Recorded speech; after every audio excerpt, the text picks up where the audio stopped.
8 মাস। Welcome friends, চলে এলাম 2025 সালের মাধ্যমিকের সাজেশন নিয়ে। প্রত্যেক বছর আমি লাইভে স্টুডেন্ট পড়াতাম এবং আমার টিচিং রুমে সেখানে সমস্ত ছাত্রছাত্রীদেরকে সাজেশন দিয়ে থাকতাম এবং তারা বিশেষভাবে উপকৃত হয়েছে। আর যারা উচ্চশিক্ষায় শিক্ষিত, এবার যারা এবছর 2025 সালে মাধ্যমিক দেবে তাদের জন্য যবে থেকে টেস্ট পেপার বেরিয়েছে তবে থেকে আমি ঐকান্তিক প্রয়াস চালিয়ে যাচ্ছি যে এই বছর কোন রাইটিং গুলো পরীক্ষায় আসার জন্য খুব খুব ইম্পর্টেন্ট, এবং সেরকম কিছু রাইটিং আমি বাছাই করে নিয়ে চলে এসেছি এবিটিএ টেস্ট পেপার থেকে। এবং এর বাইরেও যে রাইটিং গুলো আমার ভালো মনে হয়েছে, পরীক্ষায় আসার জন্য খুবই গুরুত্বপূর্ণ মনে হয়েছে, এই সমসাময়িক পরিস্থিতির উপর নির্ভর করে সেই সমস্ত রাইটিং গুলো আমি এখানে বাছাই করে রেখে দিয়েছি তোমাদের জন্য। তো চলে আসছি আর সময় নষ্ট না করে আমাদের রাইটিং গুলো দেখাতে। এখানে দেখে নেওয়া যাক যে প্রথমে চলে আসছি বায়োগ্রাফি রাইটিং। এবছর বায়োগ্রাফি রাইটিং পরীক্ষায় আসবে 100%। তো প্রথম বায়োগ্রাফি রাইটিং কয়েকদিন আগেই যেটা ঘটনা ঘটে গেছে, 2 দিন আগে, সেটা হলো ডক্টর মনমোহন সিং। আমরা সকলেই জানি আমাদের প্রাক্তন প্রধানমন্ত্রী, যিনি মারা গেছেন, তার সম্বন্ধে বায়োগ্রাফি সুন্দর করে তৈরি করে রাখতে হবে। আর একটা হলো বিশিষ্ট শিল্পপতি আমাদের ভারতের, যার সাথে পশ্চিমবঙ্গের সম্পর্ক খুব গভীর, ন্যানো শিল্প নিয়ে, ন্যানো যে গাড়ি যে শিল্প ছিল, রতন টাটা মহাশয়, তার সম্বন্ধে রাইটিংটা খুব গুরুত্বপূর্ণ অ্যাজ এ বায়োগ্রাফি। তো তাদের জীবনী সম্বন্ধে আমাদেরকে জেনে রাখতে হবে যাতে পরীক্ষা আমরা লিখতে পারি। আর বায়োগ্রাফি জিনিসটা এমনই যে তুমি এই দুজন ব্যক্তির সম্বন্ধে, বিশিষ্ট ব্যক্তির সম্বন্ধে যদি বায়োগ্রাফি রাইটিং প্র্যাকটিস করে থাকো সুন্দর করে, তো যে কোনো ব্যক্তির সম্বন্ধে যদি চলেও আসে, বাই সেন্স সিলেক্ট করে যদি অন্য কোনো ব্যক্তির সম্বন্ধে চলেও আসে, তো সেটা তুমি লিখতে পারবে, এটা নিশ্চিত। তো আমি চাইবো তোমরা এই দুটি রাইটিং খুব সুন্দর করে বুঝে রেডি করে রেখো। তারপর চলে আসছি প্যারাগ্রাফ রাইটিং। প্যারাগ্রাফ রাইটিং এর 310 পৃষ্ঠা, 310 পেজে আমি চলে আসছি। এখানে যেটা right a paragraph on impact of mobile phone on student life. আগেই বলেছি এবিটিএ যে টেস্ট পেপার আছে তোমাদের, সেই এবিটিএ টেস্ট পেপার থেকেই রাইটিং গুলো কিন্তু পরীক্ষায় আসার সম্ভাবনা প্রবল এবং প্রত্যেক বছর এসে থাকে কম বেশি। তো আমি এখান থেকে বাছাই করে দিয়েছি যে right a paragraph on impact of mobile phone on student life, অর্থাৎ ছাত্র জীবন মোবাইল ফোনের যে ব্যবহার তার কি প্রভাব পড়তে পারে। এখানে পজিটিভ ইমপ্যাক্ট কিছু আছে, তার ভালো প্রভাব পড়তে পারে, এরকম যে পয়েন্টগুলো আছে পয়েন্টগুলোর উপর ডিপেন্ড করে তোমরা লিখবে। আমি আর ডিটেইলস শিখলাম না, ভিডিও লেন্থি হয়ে যাবে তার জন্য। তারপর চলে আসছি 310 পেজের রাইটিংটা হলো। তারপর বন্ধ কর, চলে আসছি পেজ নাম্বার 549, 549।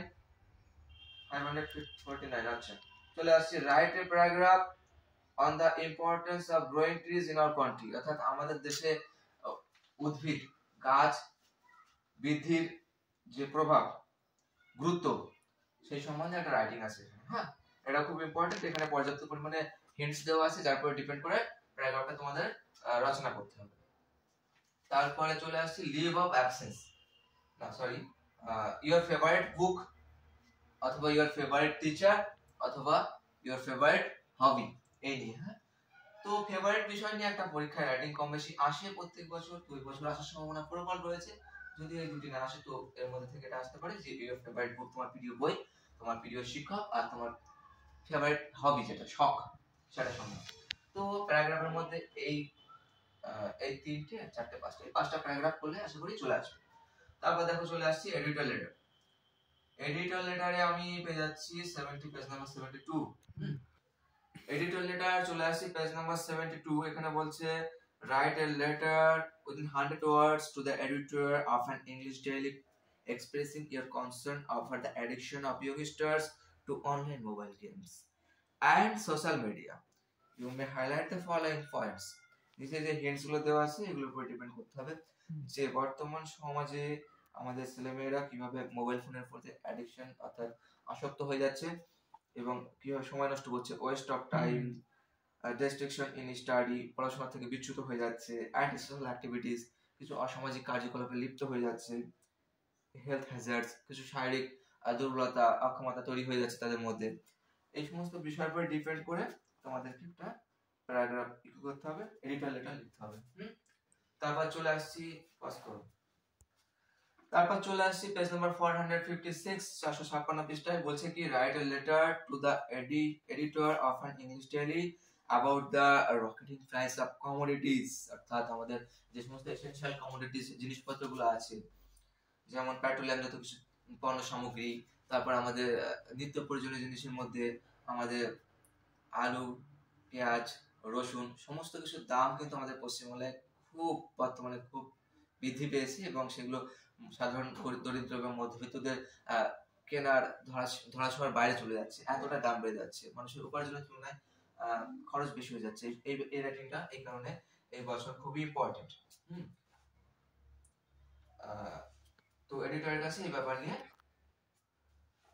একটা লেটার পাস করুন। হ্যাঁ, এবার বলে দিই, এই সমস্ত বিষয়ের পরে তোমার পরীক্ষাতে টেস্ট পেপারে যেমন পয়েন্ট দেওয়া থাকবে, লক্ষ্য করবে এই পেজগুলোতেই পয়েন্ট দেওয়া আছে, এবং পরীক্ষাতেও সে একই রকম ভাবে তোমাদের পয়েন্ট অর্থাৎ হিন্টস গুলো দেওয়া থাকবে।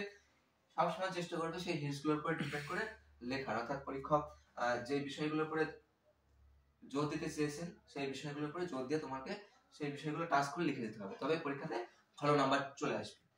তারপর দেখো, এডিটর লেটারে দুটি বলেছি খুব ইম্পর্টেন্ট। এর পাশাপাশি যেহেতু অফিশিয়াল লেটারের মধ্যে আমি এডিটর লেটার হিসেবে লিখে রেখেছি ঠিকই, কিন্তু যেহেতু অফিশিয়াল লেটার এবার একটি পরীক্ষায় আসবে নিশ্চিতভাবে, সেক্ষেত্রে আরেকটা ব্যাপার রয়েছে যে লিভ অফ অ্যাবসেন্স, অর্থাৎ আমরা কম বেশি এই লেটারটা সবাই লিখে থাকি যে আমাদের প্রধান শিক্ষককে কি চিঠি লিখি। কি কারণে চিঠি লিখি? আমার শারীরিক অসুস্থতার কারণে হতে পারে, আমার দাদা, কাকা, দিদি ইত্যাদি এদের বিয়ে সম্বন্ধে আমি যে ছুটিগুলো নিয়ে থাকি স্কুল থেকে, সেই ছুটিগুলোর সম্বন্ধে লিভ অফ অ্যাবসেন্স অর্থাৎ ছুটি চেয়ে শিক্ষকের কাছে প্রেয়ার করে আমরা একটা ছুটির আবেদনপত্র লিখে থাকি। সেটা আমরা কম বেশি সবাই লিখি, এবং এটা পরীক্ষাতে এবারের জন্য খুব ইম্পর্টেন্ট হয়ে যাচ্ছে। ঠিক আছে, তারপর চলে আসছি প্রসেস রাইটিং। প্রসেস রাইটিং বলে দিই 22 পেজ। হ্যাঁ, টেস্ট পেপারে এখানে কি বলছে? Studies the following flowchart and write a paragraph on how a school magazine is published. School magazine কিভাবে প্রকাশ করা হয়, কিছু স্টেপ বাই স্টেপ পদ্ধতির উপর নির্ভর করে সেই স্কুল ম্যাগাজিন পাবলিশ করা হয়। তো সেই প্রসেস গুলো সুন্দর করে গুছিয়ে লিখতে হবে, এই হলো কাজ। তারপর চলে আসি পেজ নাম্বার 72। এখানে বলা হচ্ছে use the following flowchart to write a paragraph within 100 words. How to score higher marks, কিভাবে বেশি নাম্বার পরীক্ষাতে পাওয়া যেতে পারে।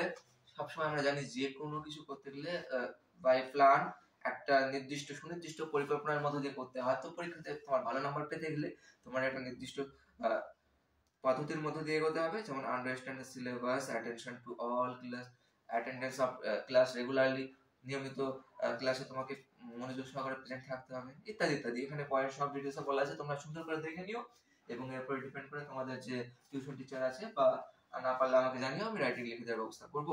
তো একটা ভিডিওর মধ্যে সবকিছু বলা সম্ভব নয়, যাই হোক তোমরা তোমাদের মতো প্রয়াস চালাবে, এবং আশা করি তোমরা নিশ্চয়ই এই সমস্ত রাইটিং গুলো কালেকশন করতে পারবে এবং পড়তে পারবে, এবং যদি পড়ো তো পরীক্ষাতে কমন নিশ্চিত। ঠিক আছে, 100% কমন পাবে। তারপর চলে আসছি ফার্স্ট কলাম। তারপর চলে আসছি 165 পৃষ্ঠা। 165 পৃষ্ঠায় কি বলছে? Study the following process and write a paragraph on how potato chips are made, অর্থাৎ পটেটো চিপস, আলু চিপস কে তৈরি করা হয়। এটা একটা গুরুত্বপূর্ণ রাইটিং এর মধ্যে অন্যতম, যেটা আমাদের প্রসেস রাইটিং হিসেবে আসতে পারে। তুমি যদি এই প্রসেস রাইটিং গুলো প্র্যাকটিস করো, 1 2 3 4 5 6, এখানে 6টা প্রসেস রাইটিং আমি দিয়েছি, নিচে একটা 7টা, এই 7টা প্রসেস রাইটিং যদি কেউ প্রিপেয়ার করে সুন্দর করে, তাহলে যদি এর বাইরে থেকে কোনো রাইটিং বাই চান্স চলে আসে, তো এইগুলো প্র্যাকটিস করলে সে নিশ্চিতভাবে সেটাও লিখে আসতে পারবে, এটা সম্বন্ধে আমি নিশ্চিত। তো আমি যেগুলো খুব ইম্পর্টেন্ট মনে করেছি পরীক্ষা আসার সম্ভাবনা প্রবল, জাস্ট সেগুলো দিয়েছি, তোমাদেরকে অতিরিক্ত করতে চাইনি, আশা করি চলে আসবার মধ্যে থেকে পাস করো।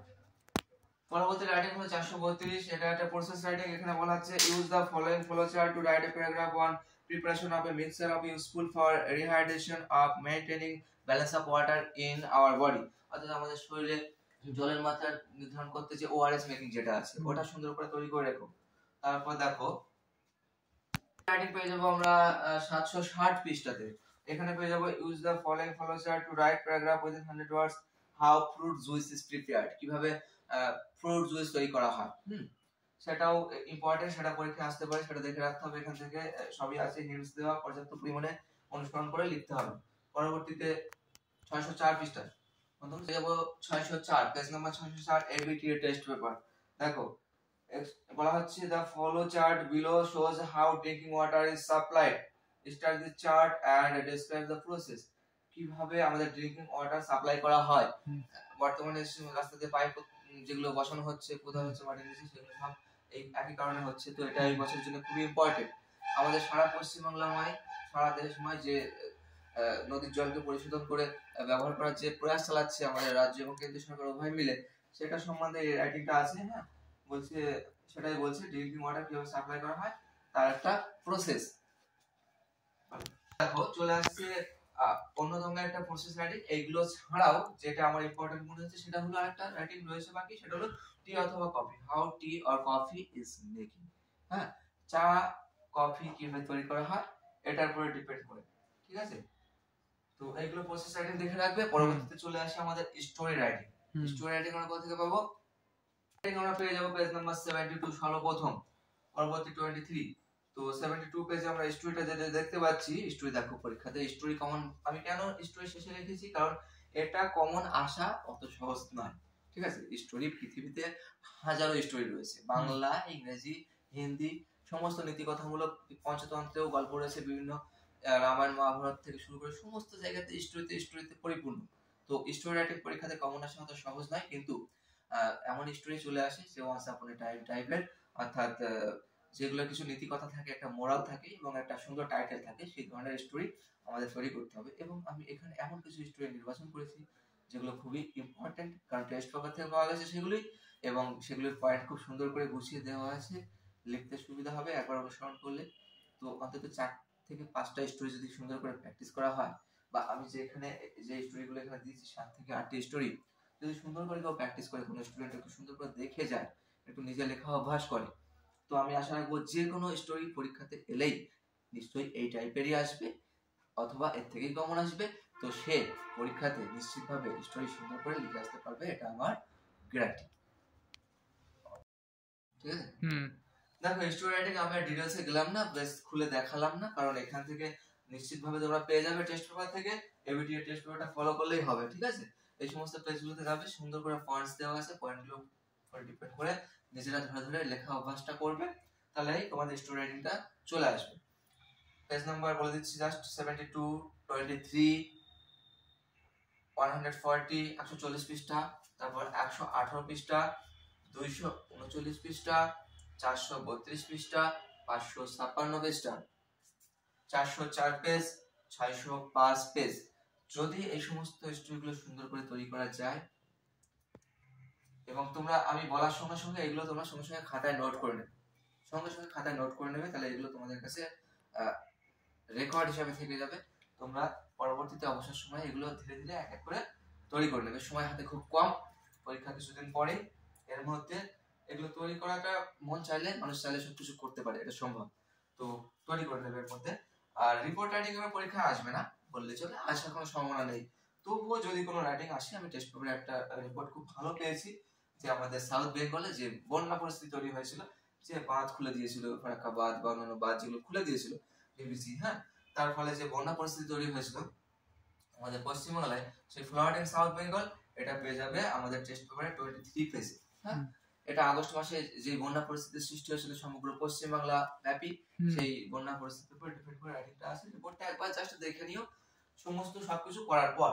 তারপর চলে আসছে দেখো সিন। এবার পরীক্ষাতে সিন তোমাদের কোনগুলো ইম্পর্টেন্ট, কারণ সিনের পরে 20 নাম্বার থাকছে, রাইটিং এ 30, সিনে 20, তো ওই 30, 20, 50 নাম্বার এখানে কিন্তু আমি আজ বলেই দিচ্ছি তোমাদের। সিন কোনগুলো ইম্পর্টেন্ট? দ্য ক্যাট, এখান থেকে পড়লে নিশ্চিতভাবে পাওয়া যাবে। Passing away of Bapu, hour runway kite, ঠিক আছে। এই যে তিনটি গল্প বলা হয়েছে, এই তিনটে গল্প থেকে নিশ্চিতভাবে কোনো না কোনো থেকে একটা আসবেই। তার মধ্যে দ্য ক্যাট সবথেকে ইম্পর্টেন্ট, এর থেকে আসার সম্ভাবনা প্রবল 90%। যদি আর 10% থেকে থাকে বাকি দুটির জন্য। পরবর্তী চলে আসছে দুটো পোয়েম আছে তোমাদের, C favour are the snail, শামুক সম্পর্কিত যে তোমাদের কবিতাটা আছে, পোয়েম যেটা আছে সেটা। এই দুটি কবিতা থেকে একটা অংশ থেকে প্যাসেজ তুলে দেবে এবং এর থেকে প্রশ্ন, ফার্স্ট টাইপের কোশ্চেন যা কিছু আসার চলে আসবে। তো এইগুলো তৈরি করলে তোমাদের সমস্ত রাইটিং এবং সিন কমপ্লিট হয়ে যাচ্ছে। ভালো লাগলে শেয়ার করো এবং বিশ্বাস রেখো মনে, এবং এগুলো ধরে প্র্যাকটিস করলে নিশ্চয়ই তোমাদের পরীক্ষাতে কমন আসবেই নিশ্চিত। আমি বলছি বিগত কয়েক বছরও আমার কথা, আমার সাজেশন সবার কাজে লেগেছে, উপকৃত হয়েছে তারা। এবং তোমাদের যদি ইম্পর্টেন্ট বলে মনে হয়, এখন মনে না হলেও পরীক্ষার পরে নিশ্চয়ই মিলিয়ে নিও, তখন ইম্পর্টেন্ট মনে হবে নিশ্চিত। সুতরাং সকলকে শেয়ার করতে ভুলো না। তোমার বন্ধু বান্ধবী বা তোমার আত্মীয় স্বজন যারা এবার মাধ্যমিক পরীক্ষা দেবে 2025 সালে, তারা সবাই যেন উপকৃত হতে পারে। এটা সম্পূর্ণ নিঃস্বার্থ ভিডিও, তো তোমাদের মতন করে তোমরা এগুলি শেয়ার করে দিও।